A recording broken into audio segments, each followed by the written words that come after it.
आजकल जन जन के मुख पर जो बात चल रही है वो बागेश्वर धाम सरकार को लेकर चल रही है। और बागेश्वर धाम सरकार ने जिस तरीके से हिंदुत्व के झंडे को बिल्कुल आसमान में लहरा दिया है, और उन्होंने साफ साफ अपने रायपुर वाले सभा में कह दिया है कि तुम हमारा साथ दो, हम तुम्हें हिंदू राष्ट्र देंगे। बस क्या था, देश में बिल्कुल खलबली मची हुई है। और लोग तो अब आरोप लगा रहे हैं कि ये जो बागेश्वर धाम सरकार है ये बीजेपी वालों के लोग हैं, और बीजेपी के उकसावे में ये ऐसा कुछ कर रहे हैं और ये हिंदू राष्ट्र की ओर बढ़ रहे हैं। मेरा मानना है कि अगर हिंदू राष्ट्र की ओर बढ़ भी रहे हैं तो इसमें किसी को आपत्ति नहीं होना चाहिए। जो स्थान उनको आज भारतवर्ष में हासिल है, यदि हमारा हिंदू राष्ट्र होगा तो वही स्थान उनको हासिल होगा। सनातन धर्म जो दुनिया का सबसे बड़ा और जीवंत धर्म है, उस दरकिनार किया जा रहा है लोगों के द्वारा। जबकि इंसान के रूप में अगर कुछ भी खास आपको हासिल करना है तो वो आपको सनातन धर्म में मिलेगा। अरे जीने के लिए तो जानवर भी अपना पेट पाल लेते हैं, पूरी ज़िंदगी जीकर दुनिया से जाते हैं, लेकिन इंसान में जब जन्म हुआ है तो कुछ खास लेकर जाना चाहिए हम सबों को, और वो खास हमको मिलेगा सनातन धर्म में, सनातन धर्म के ग्रंथों में। और सनातन धर्म से संबंधित जो ऋषि मुनि जिन्होंने हमारे धार्मिक ग्रंथों का अध्ययन किया है, उनके शरण में जाकर होगा। तो यदि अपने मानव जीवन को आप चाहते हैं कि कुछ खास हासिल हो हमारे इस मानव जीवन में, अगर जन्म ले ही लिया है और दुख भुगतते हुए यहाँ तक पहुँच ही गए हैं, तो जाते वक्त कुछ तो लेते जाएं, कुछ तो खास लेते जाएं, कुछ तो ईश्वर की कृपा लेते जाएं, कुछ तो ईश्वर का प्यार अर्जित कर लें। और ये संभव है सिर्फ सनातन धर्म के शरण में जाने के बाद। तो सनातन धर्म का एक देश होना चाहिए। और अगर महाराज जी कह रहे हैं कि हम हिंदू राष्ट्र देंगे तो कोई गलत नहीं कह रहे हैं। और यदि आप में से बहुत सारे लोग कहते हैं कि बाबा बीजेपी के इशारे पर ये सब कुछ कर रहे हैं, तो आप गलत फहमी में हैं।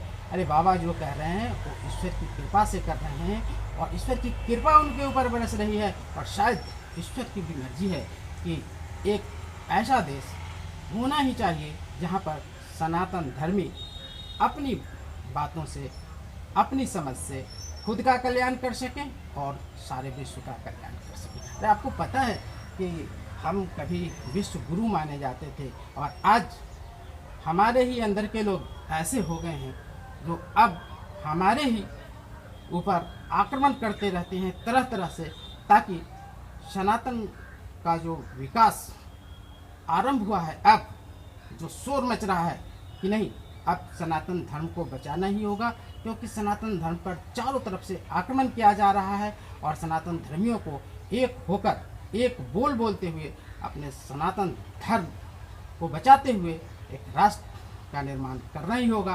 कोई गलत कहाँ कह रहे हैं। और जो भी सनातन धर्म पे नहीं अपने को मानते हैं, हम तो उनको कहते हैं आप भी असल में सनातन धर्म के ही हैं। भले ही आपकी मान्यता अभी अलग है, आपके रास्ते अभी अलग हो चुके हैं, परंतु हैं आप भी सनातन धर्म के। चलिए जहाँ हैं वहीं रहें और जैसे हैं वैसे रहें। हम आपको बिल्कुल नहीं छेड़ने वाले हैं, बिल्कुल ही दुख नहीं पहुँचाने वाले हैं, बिल्कुल प्यार करने वाले हैं, बिल्कुल आदर और सम्मान पूर्वक देने वाले हैं। पर सनातन धर्मियों का एक राष्ट्र अगर होना है तो भारत ही होगा। अगर वो हो जाता है तो आपको भी खुशी मिलनी चाहिए, क्योंकि उनके साथ उठ बैठकर शायद आपका भी भला ही होने वाला है। तो सनातन धर्म के लोग ऋषि मुनियों की संतान हैं, भले ही आज राह भटक चुके हैं। कुसंगति में कहें तो ज़्यादा बेहतर होगा, और उस कुसंगति से पुनः अपने धर्म की ओर लाने की अगर किन्हीं के द्वारा चेष्टा की जा रही है, ताकि हमारे सनातन धर्म में जन्म लिए लोगों का कल्याण हो सके, तो इसमें बुराई क्या है। और जहाँ तक चमत्कार की बात है, तो आप देख रहे हैं कि सभ्य शंकराचार्य जी ने आरंभ में क्या कहा और अब क्या कह रहे हैं, और सुहानी शाह जी आरंभ में किस तरीके से कह रही थी कि ये सब जादू है, ये सब एक टेक्निक है, इसमें ईश्वर का कहीं कोई हाथ नहीं है। अब उनके जुबान थोड़े बदले से हैं, उन्होंने भी ये कह दिया है ना कि अगर बागेश्वर धाम सरकार ऐसा कर रहे हैं तो किसका नुकसान कर रहे हैं, क्यों लोग परेशान हैं। अरे उनकी कला है, वो कर रहे हैं, जिनको पसंद है वो जाए, जिनको पसंद नहीं है वो ना जाए। फिर इसमें बवाल मचाने की क्या परी है लोगों को।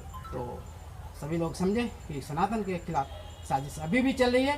तो यदि आप सच्चे सनातन धर्मी हैं तो इस पर विचार करेंगे और कमेंट करके बताएंगे क्या हम लोगों को बागेश्वर धाम सरकार का एकजुट होकर समर्थन नहीं करना चाहिए। बिल्कुल करना चाहिए। और हिंदू राष्ट्र मीन्स ईश्वर का देश, जहाँ सभी के साथ समान व्यवहार किया जाएगा, चाहे वो किसी भी धर्म के हों। बनने दें सनातन धर्म का एक देश भारतवर्ष, और फिर सनातन धर्म में बताई गई बातों की ओर हम लोग अपना रुझान बनाएं, उसको जानें, उसको सीखें और उसका हम लोग जीवन जिएं। तो चलिए आज के वीडियो में इतना ही, मिलते हैं फिर अगले वीडियो में फिर से खास बात के साथ।